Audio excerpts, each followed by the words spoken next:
Adam and Eve were the first two humans created by God, and they were a couple. From them, the human race on Earth gradually developed until today. These are things that we have all been taught or heard about since a very long time ago. But if I were to say right now, on the fifth day when God created humans, there was not only Adam and Eve, but also another person. A woman who was not created from Adam's rib. She was destined by God to be Adam's wife at the beginning, not Eve. The woman I am talking about is named Lilith. Although the detail that Lilith was Adam's first wife is very surprising, I think her name is not too strange to those who are interested in Christianity, Judaism, or any field related to ancient Jewish culture and history. There will be questions about Lilith's identity next to Adam, and there will also be questions about her fate when Adam and Eve became husband and wife. Lilith was originally Adam's wife, so if Eve took Lilith's place later, then where was Lilith? Why is there no mention of Lilith in the Bible? Even though she appears in many ancient texts such as the Dead Sea Scrolls, ancient Jewish mythology, etc. In this video, I will take you to explore the deepest mysteries about Lilith from the time she was created until after she suddenly disappeared when Adam and Eve became a couple. If you find the topics I am creating interesting and attractive, please subscribe to my YouTube channel. But who exactly was Lilith? Where did this idea come from? And what about her compelled these communities to resort to magic to protect themselves against her? Traces of the character Lilith stretch as far back as 4,000 years ago in ancient Mesopotamian demonology. The name Lilith itself probably derives from the Sumerian word Lil, most often translated as wind or spirit, and the Akkadian words Lilu and Litu, a class of male and female demons, respectively. Though very little is known about how these beings were understood in ancient Mesopotamia, ancient Akkadian medical texts blame Lilu-type demons for all sorts of diseases and physical conditions. Generally, in these texts, these demons victimize people of the opposite sex Lilu, attacking women, Litu attacking men. For example, one medical text attributes seizure-like symptoms to Lilu and Litu. First, it describes the symptoms if, when a state of confusion comes over him, he rolls the whites of his eyes and blood flows from his nose. Then the text explains the symptoms for a woman, Lilu, for a man, Litu. In other words, these demons are causing the problem. Another text blames them for fevers if, when it afflicts him, he continually cries out, "My insides." "My insides," he opens and shuts his eyes. He has a fever.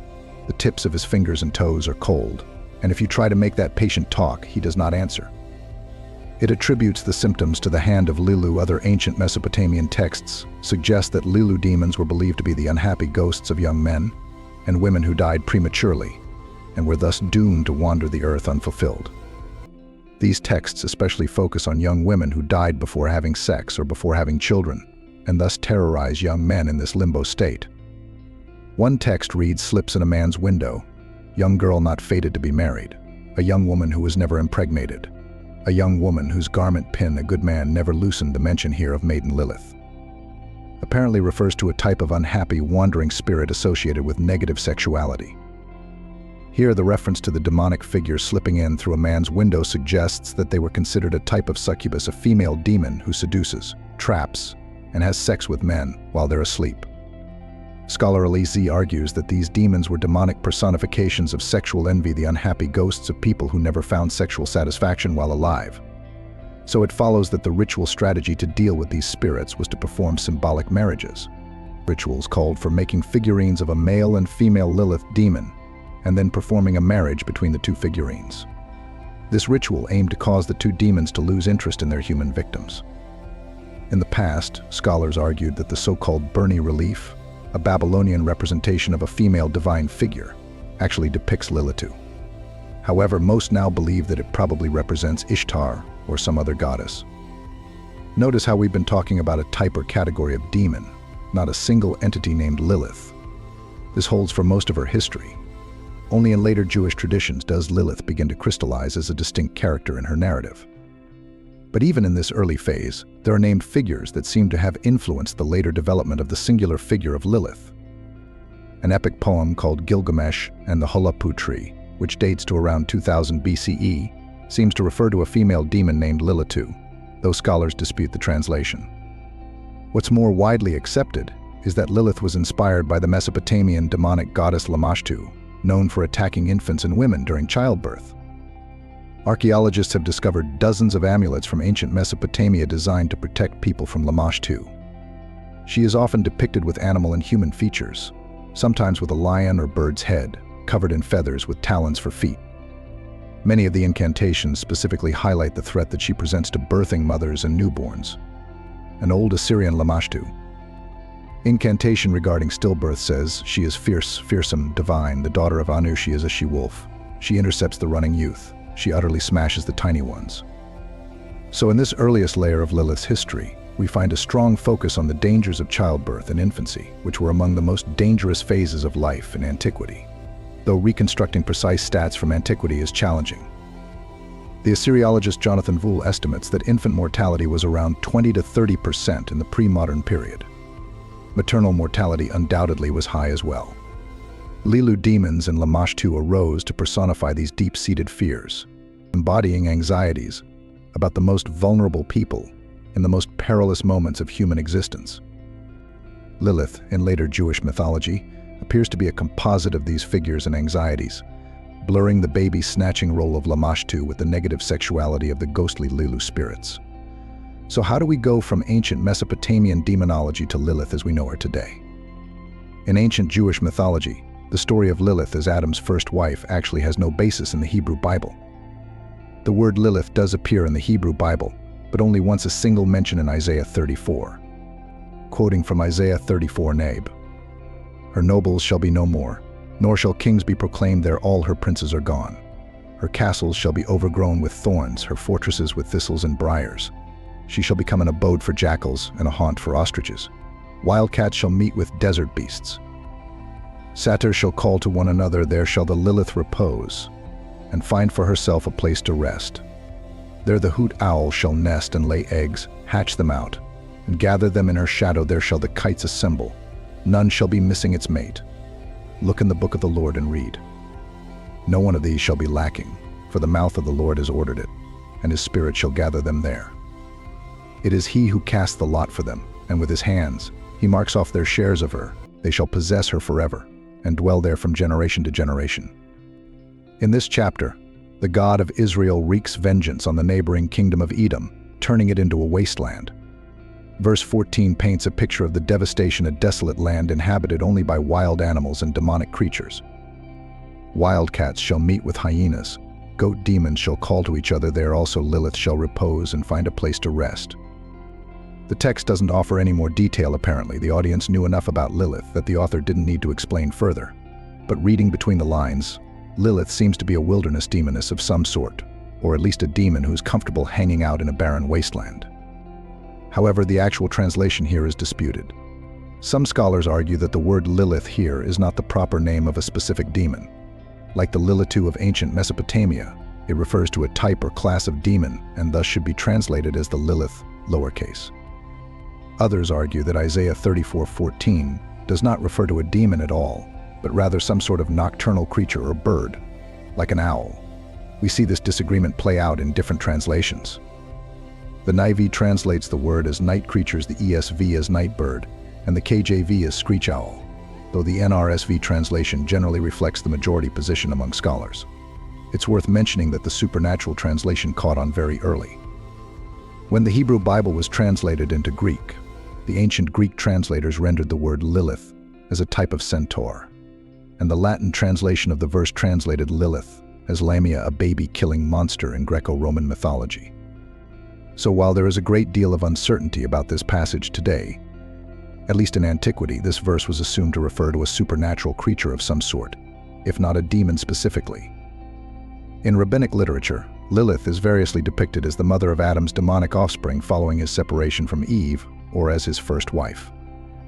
Whereas Eve was created from Adam's rib, Genesis 2:22, some accounts hold that Lilith was the woman implied in Genesis 1:27 and was made from the same soil as Adam. Insolently refusing to be subservient to her husband, Lilith left Adam and the perfection of the Garden of Eden. 3 angels tried in vain to force her return. According to some mythologies, her demonic offspring were sired by an archangel named Samael and were not Adam's progeny. Those children are sometimes identified as incubi and succubi.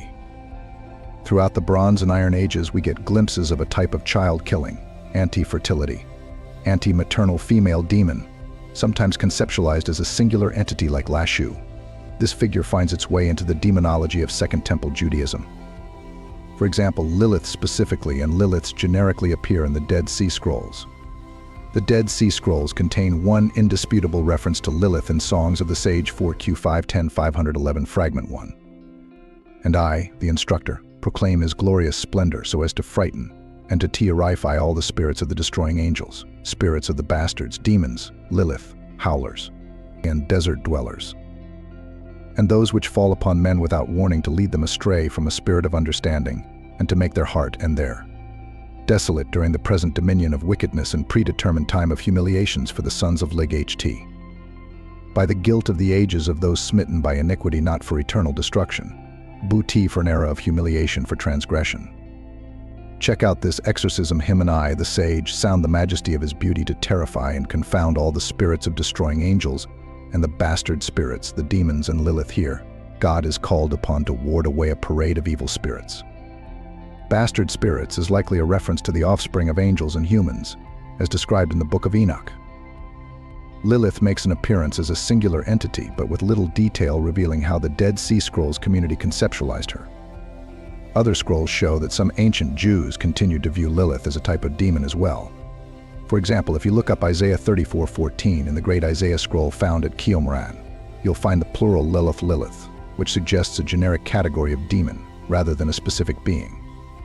But we don't have much more evidence from this period. She becomes a much bigger deal in the early centuries of Rabbinic Judaism. The Babylonian Talmud mentions Lilith several times, where she's conceptualized as a humanoid female demon with wings and long hair. One rabbi even proposes banning people from sleeping alone at night, warning that Lilith will seize anyone who sleeps alone in a house. But she wasn't just a concern for the rabbis. Let's return to those incantation bowls. This is a body of evidence showing that Jewish communities in Mesopotamia recognized her as a demonic foe in everyday life, leading them to develop ritual strategies to nullify her. Now, different religious communities used incantation bowls, like Mandeans and Christians, but most of these bowls were composed in Babylonian Jewish Aramaic. We see a ton of overlap between rabbinic texts and these bowls. Not only do they date to around the same time that the Talmud was completed, but rabbis may have been the ritual specialists who helped compose the incantations. Many of them were found in what's now south-central Iraq. A large and vibrant Jewish community must have lived there in late antiquity, who apparently turned to these incantation bowls as a way to battle Lilith. Many of these formulas are symbolic divorce papers in which the practitioner divorces from a Lilith. One reads, "This is the deed of divorce of the Lilith. Lilith's male, Lilith's female Lilith. You are stripped naked. Your mother is the Lilith Pal-Hadad. Go out from the house and from the dwelling and from the body of this Horms, son of Imma, and from his wife." From this text, we can learn a few things. Presumably, a guy named Hormes was concerned about Lilith demons, so he commissioned this bowl to protect his house, himself, and his wife. The symbolic divorce papers mention Liliths generically, which continues to refer to a species of demon and not a specific figure. In fact, in this incantation, there is a Lilith with a name, the Lilith Pal-Hadad. Much like how other demons in Jewish and Christian mythology have specific names, like Beel or Asmodeus, Liliths were believed to be male or female. This harkens back to Bronze and Iron Age Mesopotamia with Lulu and Litu demons. Though the scholar Nama Vasni argues that the sex of Lilith demons is often ambiguous, they could transform depending on who they victimize. A Jewish incantation bowl explicitly says this is an amulet against the Liliths that haunt the house of this Ephra, who do violence and trample and scourge and mutilate, who appear to humans to men in the likeness of women, and to women in the likeness of men, with the formulae written against the evil Lilith, "Whatsoever name be thine." So again, this guy Ephra, who commissioned this object, assumes that Liliths are a species of demon that presumably shapeshift. So we've covered a lot of ground so far in this video, from ancient Mesopotamia up through the early centuries of Rabbinic Judaism. And throughout 2,500 years, we see surprising consistency in the belief in demonic figures known for killing babies or sexually victimizing people. But notice something that's completely missing from all of this evidence: the whole notion that Lilith was the first wife of Adam is absent. Where did this come from? This myth emerges in the early medieval period, first appearing in the alphabet of Ben Sira, an anonymous Jewish text dating somewhere between the 8th century to the year 1000. The text expands on the Garden of Eden story found in Genesis. In the text, God creates Lilith out of the dust of the earth, just like Adam, but she challenges Adam's authority. Specifically, she refuses to be on the bottom during sex. She says that because they're both made from the same earth, they are equals. When Adam refuses to let her on top, she pronounces the ineffable 4-letter name of God and flies away to the Red Sea. 3 angels pursue her to bring her back, but she stands her ground. After they threaten to drown her, she says, "Leave me. I was created only to cause sickness to infants." So here we see a mythical explanation for why she's associated with child killing. We next see a mythical justification for using anti-Lilith amulets. The angels and Lilith eventually reach a settlement, with her swearing that she will spare infants that wear an amulet. Overall, Lilith in the alphabet of Ben Sira is an evil, defiant anti-mother, killing human babies, while at the same time birthing hundreds of demonic babies. So where did this legend come from? Well, it obviously draws on previous ideas that Lilith, or Liliths in general, are responsible for killing infants and associated with negative sexuality as a succubus, requiring symbolic divorce papers to remove her evil presence from your life. But the notion that she was Adam's wife seems to emerge from a perceived plot hole in the book of Genesis. Scholars have long recognized that there are 2 creation stories in Genesis, and thus 2 accounts of the creation of humanity. Genesis 1 simply says, "So God created humans in his image, male and female he created them," while Genesis 2 says, "Then the Lord God formed man out of the dust of the ground and breathed into his nostrils the breath of life," followed by the whole story of God creating Eve out of Adam's rib while he sleeps.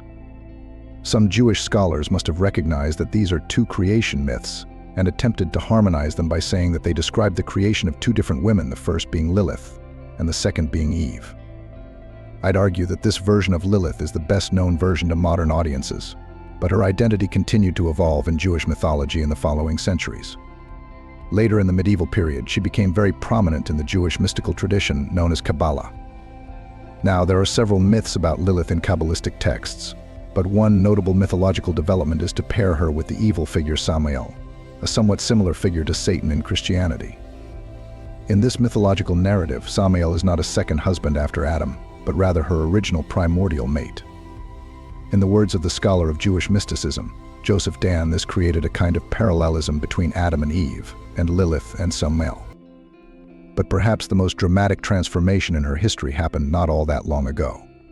In the 20th century, Lilith was rebranded from a malevolent figure to one worthy of respect, a second-wave feminist icon symbolizing independence, defiance, and empowerment.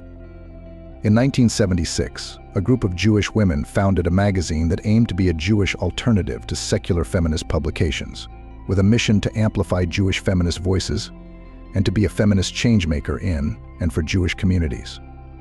They decided to name the magazine Lilith. In the words of one of the founders, Susan Weidman Schneider, the cover of the first issue featured our artist's version of the Jewish superwoman, who managed to amalgamate almost all possible roles in expecting mother, scholar, doctor, and server of chicken soup, balancing it all on a tightrope while wearing a fancy dress. In that first issue, they addressed the Lilith question: why choose the name Lilith? Is Lilith a model for Jewish women? They conceptualized her not as a wild-haired, vengeful witch, but as a powerful female figure who radiates strength and assertiveness and refuses to cooperate in her victimization. Some of the very qualities that defined her as wicked in the alphabet of Ben Sira, her independence and refusal to submit, were reclaimed as positive traits. By the end of the 20th century, this feminist rebrand of Lilith made its way outside of Jewish communities and found a new home, especially in contemporary pagan circles. Do a quick YouTube search, and you'll find contemporary witches publishing guides on how to work with Lilith in one's daily ritual practice. This positive reinterpretation might be reflected in broader American society as well, because the name Lilith has skyrocketed in popularity since the early 2010s. According to the biggest baby name websites, Lilith was around the 900th most popular name for girls in 2010 and jumped to the 270th most popular name by 2022. So for most of her 4,000 years of history, Lilith was an unambiguously malevolent figure, dangerous specifically to women. But here in the 21st century, we're witnessing an ironic twist in her narrative. Lilith has proven not only to be a surprisingly enduring character, but also a malleable one, reshaped to resonate with contemporary audiences. Lilith's character has evolved throughout the years. She began as a female demon common to many Middle Eastern cultures. appearing in the Book of Isaiah, Babylonian Talmud, and incantation bowls from ancient Iraq and Iraq. And she is described as threatening the sexual and reproductive aspects of life, especially childbirth. A medieval Jewish text called the Alphabet of Ben Sira describes her as Adam's first wife who disobeyed him and God and asserted her equality to Adam, giving a legendary origin to her demonic behavior. She also appears in Kabbalah as an evil reflection of the feminine aspect of God along with Samal. Jewish feminists, seizing upon her assertion of equality, have reclaimed Lilith as a symbol of autonomy, independence, and sexual liberation. For 4,000 years, Lilith has wandered the earth, figuring in the mythic imaginations of writers, artists, and poets. Her dark origins lie in Babylonian demonology, where amulets and incantations were used to counter the sinister powers of this winged spirit who preyed on pregnant women and infants. Lilith next migrated to the world of the ancient Hittites, Egyptians, Israelites, and Greeks. She makes a solitary appearance in the Bible as a wilderness demon shunned by the prophet Isaiah. In the Middle Ages, she reappears in Jewish sources as the dreadful first wife of Adam. In the Renaissance, Michelangelo portrayed Lilith as a half-woman, half-serpent, coiled around the tree of knowledge. Later, her beauty would captivate the English poet Dante Gabriel Rossetti. Her enchanted hair, he wrote, was the first gold. Irish novelist James Joyce cast her as the patron of abortions. Modern feminists celebrate her bold struggle for independence from Adam. Her name appears as the title of a Jewish women's magazine and a national literacy program. An annual music festival that donates its profits to battered women's shelters and breast cancer research institutes is called the Lilith Fair. In most manifestations of her myth, Lilith represents chaos, seduction, and ungodliness. Yet, in her every guise, Lilith has cast a spell on humankind. The ancient name Lilith derives from a Sumerian word for female demons or wind spirits, the Lilitu, and the related Ardat lily. The Lilitu dwells in desert lands and open country spaces and is especially dangerous to pregnant women and infants. Her breasts are filled with poison, not milk. The Ardat lily is a sexually frustrated and infertile female who behaves aggressively toward young men. Lilith's story is one of incredible transformation. From her origins as a demonic figure in ancient Mesopotamian mythology to her role as Adam's rebellious first wife in medieval Jewish texts, Lilith has been reshaped and reinterpreted across millennia. For most of her history, Lilith was a figure of fear and malevolence, a danger to women and children, and a symbol of uncontrolled sexuality. Yet in the modern era, she has been reclaimed as a symbol of defiance and female empowerment, illustrating the malleability of myth and its ability to evolve with changing cultural values. Is Lilith really Adam's first wife?